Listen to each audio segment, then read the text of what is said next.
بسم اللہ الرحمن الرحیم 23واں پارہ۔ اس میں سورہ یاسین، صافات اور سورہ صاد شامل ہے۔ سورہ یاسین کو قرآن کا دل کہا جاتا ہے۔ مرض الموت کے وقت پڑھنے کا حکم دیا گیا۔ اس سورہ میں سب سے پہلے اللہ تعالیٰ نے قرآن کی حقانیت کو واضح کیا کہ اللہ نے تمہارے پاس یہ قرآن بھیجا ہے، یہ حکمت کا خزانہ ہے، اور آپ صلی اللہ علیہ وسلم اللہ کے رسول ہیں۔ لوگوں کے ڈرانے کے لیے یہ کتاب کو بھیجا گیا ہے اور رسول کو بھیجا گیا ہے۔ اس کے بعد ایک بستی کا تذکرہ آیا جہاں پر اللہ تعالیٰ نے 3 پیغمبروں کو بھیجا تھا۔ پہلے 2 کو بھیجا، جب لوگوں نے جھٹلایا تو تیسرے کو بھیجا۔ لوگوں نے کہا تم تو ہمارے جیسے ہو، تم جھوٹے ہو، ہم تمہیں منحوس سمجھتے ہیں، اور اگر تم باز نہیں آئے تو ہم تمہیں مار مار کر ہلاک کر دیں گے۔ یہ واقعہ بتا رہا ہے کہ رسولوں کو جھٹلانے والوں نے جھٹلایا، دھمکیاں دیے، تہمتیں لگاتے رہے، لیکن وہ اپنے موقف پر جمے رہے، لگن کے ساتھ اللہ کا پیغام دیتے رہے۔ وہ کسی سے محنت کا صلہ اور بدلہ اپنے قول و عمل سے گواہی دیتے ہیں سیدھے راستے پر رہنے کی۔ اس کے بعد ایک واقعہ تذکرہ آیا کہ جب نبیوں کو لوگوں نے جھٹلایا اور ایک شخص ایمان والا تھا، وہ دوڑتا ہوا آیا اور اس نے کہا وَمَا لِيَ أَعْبُدُ الَّذِي فَطَرَنِي وَإِلَيْهِ تُرْجَعُونَ، کہ مجھے کیا ہو گیا کہ میں اس ذات کے طرف نہ پلٹوں جس نے مجھے پیدا کیا ہے۔ گویا اس نے اپنے ایمان کا اعلان کر دیا تو لوگوں نے اس کو بھی مارا، لوگوں نے قتل کر دیا، اور جب وہ قتل ہو گیا وہ شخص جنت میں گیا۔ جنت میں جانے کے بعد بھی وہ شخص بولتا ہے کاش میری قوم مان لیتی۔ گویا یہ حسرت اس کے دل میں باقی رہی۔ قیامت کا تذکرہ آیا، اللہ کی نشانیاں پیش کی گئی۔ اللہ نے کہا زمین سے چارہ نکلتا ہے، باغات اگائے، ساری کائنات کا جوڑا بنایا، رات کو دن میں اللہ تعالیٰ نے داخل کیا اور دن کو رات میں داخل کیا۔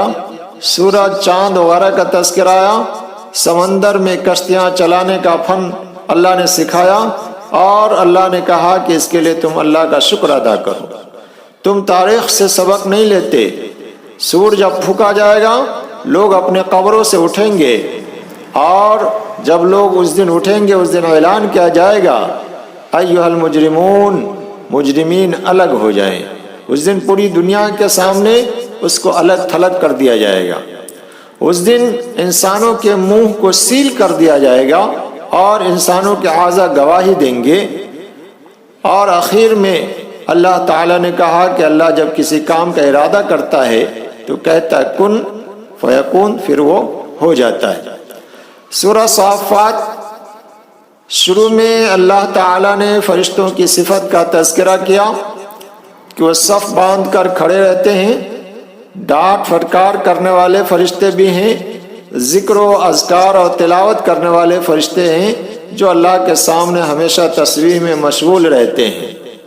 اس کے بعد قرآن نے یہ بیان کیا کہ جناتوں میں سے کچھ ایسے ہوتے ہیں جو فرشتوں کی باتوں کو سننے کی کوشش کرتے، اور جب وہ اوپر جانے کی کوشش کرتا ہے تو ستاروں کے ذریعے اس کو مار گرایا جاتا ہے، جیسا کہ ہم لوگ عام طور سے دیکھتے رہتے ہیں۔ جنت اور جہنم کا تذکرہ آیا کہ جنت میں جب انسان جائے گا تو اس کی خواہش کے مطابق ساری چیزیں دی جائے گی۔ دودھ کی نہریں ہوں گی، سونے کے کنگن پہنائے جائیں گے اور ریشم کے کپڑے پہنائے جائیں گے، اور ساری آزادی وہاں پہ مل جائے گی۔ جہنم میں جب انسان جائے گا تو اس کو کھولتا ہوا پانی دیا جائے گا، اور اس کی وجہ سے اس کی پوری پیٹ کی انتڑی وغیرہ نکل کے باہر آ جائے گی۔ اور بھی زقوم وغیرہ کا تذکرہ قرآن کریم نے پیش کیا ہے۔ نوح علیہ السلام کا تذکرہ آیا۔ حضرت نوح علیہ السلام نے اپنی قوم کو 950 سال تک سمجھایا، چند لوگ ایمان لائے، پھر آخر میں اللہ تعالیٰ نے نوح علیہ السلام کو کشتی بنانے کا حکم دیا۔ ایمان والے اور جانداروں کے جوڑے کو اس میں داخل کیا، بقیہ جتنے لوگ تھے سب کو اللہ نے ہلاک کر دیا۔ حضرت ابراہیم علیہ السلام کا تذکرہ آیا۔ حضرت ابراہیم علیہ السلام نے اپنے والد کو سمجھایا، اپنی قوم کو سمجھایا، جب وہ قوم نہیں مانی، ان کے والد نے بھی انکار کیا، تو انہوں نے تدبیر رچی، اور تدبیر میں بھی جب ان لوگوں نے آگ میں ڈالا، اللہ تعالیٰ نے آپ کو آگ سے بحفاظت نکالا۔ پھر اس کے بعد حضرت ابراہیم علیہ السلام اپنے بھتیجے حضرت لوط علیہ السلام کے ساتھ وہاں سے نکل گئے، مختلف شہروں میں گئے۔ پھر اس کے بعد شادی ہوئی، شادی ہونے کے بعد پھر اللہ تعالیٰ نے اولاد سے نوازا۔ حضرت اسماعیل علیہ السلام کی پیدائش ہوئی، اور بیوی اور بچے کو غیر ذی زرع وادی، یعنی ایسی وادی جہاں کھانے پینے کسی چیز کا انتظام نہ ہو، ڈال دینے کا حکم دیا۔ بچہ جب بڑا ہوا، اللہ تعالیٰ نے خواب میں یہ دکھایا کہ ابراہیم اپنے بچے کو اللہ کے راستے میں قربانی دو۔ باپ نے بیٹے سے کہا، اے بیٹے، یا بنی انی ارا فی المنام انی اذبحک، اے میرے بیٹے، میں نے خواب دیکھا کہ میں تمہیں ذبح کر رہا ہوں۔ بیٹا بھی فرما بردار، دونوں راضی ہو گئے قربانی کرنے کے لیے۔ حضرت ابراہیم علیہ السلام اپنے بیٹے اسماعیل کو لے کر گئے، ذبح کرنے کی کوشش کی، لیکن اللہ کو منظور نہیں تھا، اللہ تو صرف آزمانا چاہتا تھا۔ اس کی جگہ پر اللہ تعالیٰ نے دمبا بھیج دیا، اور رہتی دنیا تک یہ سنت قائم ہو گئی کہ جان کے بدلے جان، یعنی اسماعیل کے بدلے اللہ تعالیٰ نے قربانی کا سلسلہ جاری کر دیا۔ اس کے بعد بھی حضرت اسحاق علیہ السلام سے اللہ تعالیٰ نے ان کو نوازا۔ حضرت موسیٰ اور ہارون کی قوم کا تذکرہ آیا، اس کی قوم کو اللہ تعالیٰ نے کس طرح عذاب سے بچایا، فرعون سے بچایا، اور تمام دنیا کی نعمتوں سے نوازا۔ حضرت الیاس علیہ السلام کا تذکرہ آتا ہے، جس کی قوم بعال بت کی پوجا کیا کرتی تھی، انہوں نے بھی اپنی قوم کو سمجھایا۔ لوط علیہ السلام کی قوم کا تذکرہ آیا کہ لوط علیہ السلام کی قوم جو بدفعلی اور ہم جنس پرستی میں مبتلا تھی، فرشتوں کو دیکھ کر بھی وہ غلط کاری پر متوجہ ہوئے، تو اللہ تعالیٰ نے پوری قوم کو پلٹ دیا اور تباہ و برباد کر دیا۔ یونس علیہ السلام کا تذکرہ آیا، حضرت یونس علیہ السلام غصہ ہو کر گھر سے نکل گئے، کشتی میں سوار ہوئے، قرآن اندازی میں ان کا نام آیا، دریا میں ڈال دیے گئے، مچھلی نے اپنے پیٹ میں رکھا، اور وہاں پہ اللہ تعالیٰ نے ایک دعا سکھائی، لا الہ الا انت سبحانک انی کنت من الظالمین۔ یہ دعا جب پڑھی حضرت یونس علیہ السلام نے، تو اللہ تعالیٰ نے مچھلی کو حکم دیا کہ ان کو نگل دو۔ چنانچہ چٹیل میدان میں حضرت یونس علیہ السلام کو مچھلی نے نگل دیا، اور پھر وہاں پر سائے کے لیے اللہ تعالیٰ نے ایک درخت کو اگا دیا، اور پھر جب وہاں صحیح ہو گئے تب اپنی قوم میں واپس آئے۔ یہ واقعہ بتانا مقصود یہ ہے کہ جب بھی پریشانی اور مصیبت میں گرفتار ہوئے تو یہ لوگ اپنے رب کی طرف رجوع ہوئے، متوجہ ہوئے اور دعائیں کی۔ اس کے بعد اللہ تعالیٰ نے کہا، فرشتے نہایت فرما بردار ہوتے ہیں اور اپنی ذمہ داریوں کو اچھی طرح انجام دیتے ہیں۔ آخر میں اللہ نے کہا، اللہ شرک سے پاک ہے، سلامتی ہو رسول پر، اور تمام تعریفیں اللہ کے لیے ہے۔ اس کے بعد سورہ صاد کا آغاز ہوتا ہے۔ سب سے پہلے اللہ تعالیٰ نے کہا، قرآن کی قسم جو نصیحت سے بھری پڑی ہے۔ اللہ نے فرمایا کہ بہت سی قوموں کو ہلاک کیا گیا، جب ان پر عذاب آیا تو وہ چیختے چلاتے رہے، لیکن ان کو کوئی فائدہ نہیں ہوا۔ اس کے بعد اللہ نے کہا، چند انبیاء کا تذکرہ کر کے انہوں نے اپنی قوم کو سمجھایا، اور جب ان کی قوم نے جھٹلایا، ان کی باتوں کو نہیں مانا، تو اللہ کا عذاب ان پر آ گیا۔ حضرت داؤد علیہ السلام کا تذکرہ آیا کہ اللہ تعالیٰ نے ان کو بڑی نعمتوں سے نوازا تھا، ان کے ساتھ پرندے اور پہاڑ بھی تسبیح کیا کرتے تھے۔ ایک دفعہ اللہ تعالیٰ نے حضرت داؤد علیہ السلام کو آزمایا، امتحان لیا۔ گھر میں تشریف رکھتے تھے، دو شخص دیوار پھاند کر آ گیا، شاید وہ دونوں فرشتے تھے۔